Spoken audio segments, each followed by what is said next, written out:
Okay, I got the green light.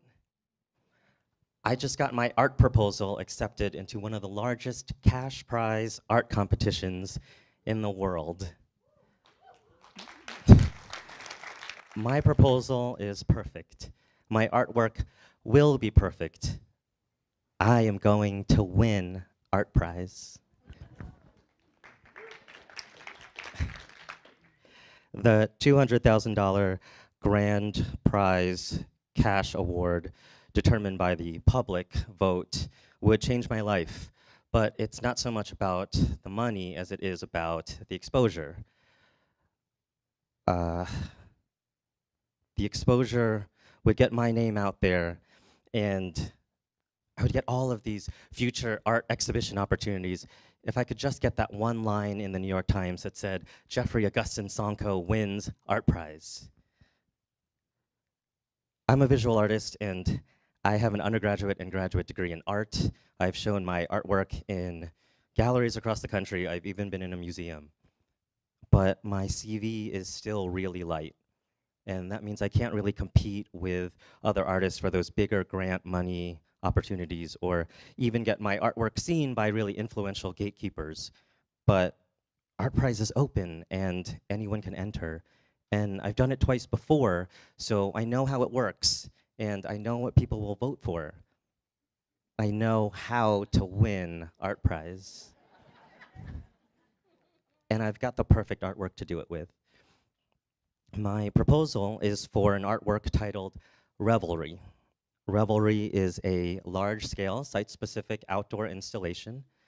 It is a 6-foot-high temporary metal chain link fence that spans 200 feet long in a straight line, and it would sit right on Calder Plaza, right next to Alexander Calder's iconic red sculpture, La Grande Vitesse. And on this fence would be Mardi Gras beads. It would be this thick, beautiful layer of colorful, shiny, sparkling, plastic beaded necklaces in a giant pattern of a rainbow. It's perfect. And it would be interactive. I would stand next to Revelry with beads around my neck and beads in my hands, and I would give them to visitors and tell them that they could add these beads to this fence to celebrate ArtPrize. The idea behind Revelry is a celebration. I love a good party, and for 3 weeks in Grand Rapids, the city turns into one giant party because of ArtPrize. People are talking about art. People are talking about this art and that art, and good art versus bad art, and the public vote versus the juried vote. This fence is a visual representation of that line between two sides of a conversation. And these beads are a visual representation of celebration. So I'm adding these beads to this fence as a way to celebrate conversations about art. It's perfect. And while I'm there, I would tell people that they could add the beads to the fence or that they could walk around the city and share beads with other people in exchange for conversations about art. It practically markets itself. And it references really great American artists like Richard Serra and Felix Gonzalez Torres. It's perfect. Not only am I going to win $200,000 for the public vote, I'm going to win $200,000 for the juried vote too.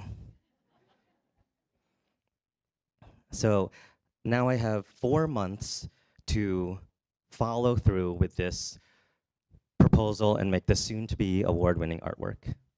It's going to be big, and it's going to be expensive, so it's going to be a really great summer of planning and researching and fundraising. So I ask for financial contributions to my project from my friends and family, and I even make an investor deck where I let investors know that they could make up to 689% return on their investment when I win ArtPrize.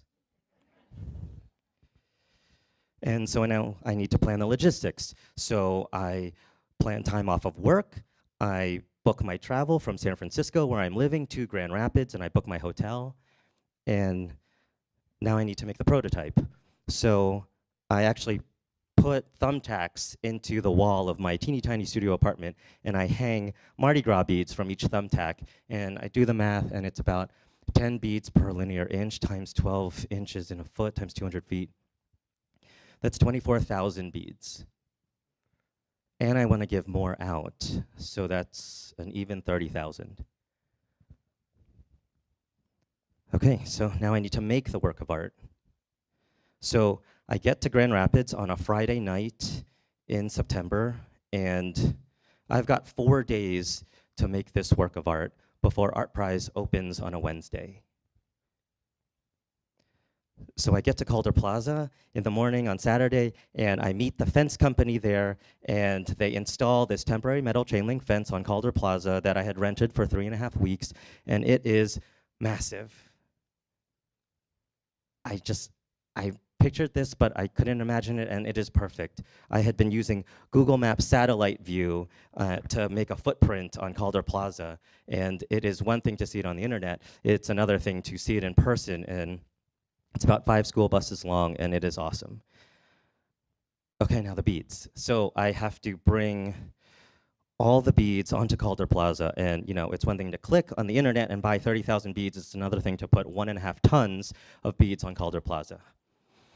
So thanks to the best volunteers, the nicest people, we move 1.5 tons of beads onto Calder Plaza, and over the next 4 days, we attach all the beads to the fence. It is perfect. It's exactly what I imagined. It's got this thick, beautiful layer, and if you run your hand along the surface, it makes this cool sound like a rain stick. It's exactly what I imagined. So ArtPrize starts on a Wednesday, and I'm all ready, and I get there, and I've got beads around my neck and beads in my hands, and I'm greeting visitors, and I'm telling them about the story about Revelry, and I'm giving them beads, and I'm telling them to add beads to the fence to celebrate these conversations about art, and I'm telling them that they could walk around the city and share these beads with other people in exchange for conversations about art. It's great. They love it. Wednesday is awesome. Thursday is awesome. Friday is awesome. Saturday, I wake up, and I'm feeling awesome, and I'm ready to go. Unfortunately, that's the best I'd feel all day, because on this, the 4th day of ArtPrize, everything went terribly wrong. Around lunchtime, I started noticing that the crowds were getting bigger, a lot bigger.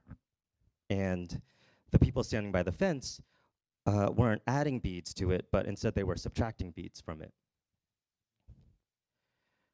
I would run to a group and say, hey, you can't take those beads, but, and I'd put my hand out with all these beads, and I'd say, but you can take these beads, and you can add these beads to the fence to celebrate conversations about art, or you can take these beads and put them around your neck and walk around the city and share them with other people in exchange for conversations about art.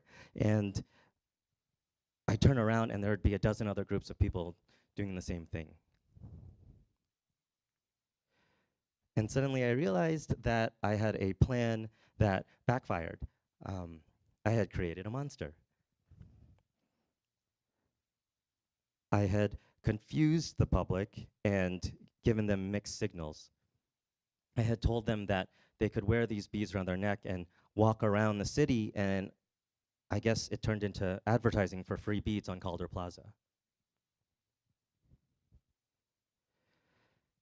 Thousands of people were coming to my piece, not to vote for it, but to take part of it away. My installation was literally disappearing in front of my eyes, and if this kept up, there'd be nothing left for the jury panel to see once they got here, and there'd certainly not be anything left for the 2 weeks worth of visitors left to vote for. By the end of the day, around sunset, every single bead on that fence was gone. And it's a shame, because I remember that Revelry really sparkled like a diamond in that sunset light.